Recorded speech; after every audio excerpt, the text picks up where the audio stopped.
এবং একটা টাটকা ঘটনা আপনাদেরকে জানাই, এটা কোনো হাদিসের কথা নয়, এটা একবার অরিজিনাল ঘটনা ঘটেছে।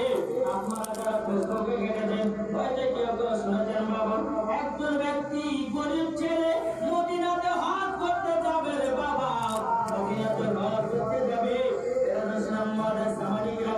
সেই ছেলেটার নাম হলো মোহাম্মদ আমির। এই আমির ছেলেটা বাড়ি থেকে বাড়িয়েছে, মদিনাতে যাবে। এয়ারপোর্টে আপনার ঢুকেছে, এয়ারপোর্টে আপনার যখন প্রবেশ করো, রাজার গেটম্যান বলতেছে, বলো ভাই আমির, তোমার পাসপোর্টে বলা আছে তোমাকে প্লেনে উঠতে দেওয়া হবে না। বলে কেন উঠতে দেওয়া হবে না? এই কারণে তোমার পাসপোর্টে নাম বলা আছে, নামগুলো ঠিক করতে হবে, তাইলে তোমাকে প্লেনে চড়তে দেওয়া হবে না। আমির মাথাতে হাত দিয়া বাবাজি জমিনে বসে গেল। আল্লাহ, আমি মদিনা যাব বলে নিয়ত করে এসেছি। আল্লাহ গো, আমার বিশ্বাস, আমি গরিব মানুষ, টাকা জমিয়ে জমিয়ে মদিনাতে যাওয়ার জন্য অর্ডার হয়েছি। আল্লাহ রেডি হয়েছি।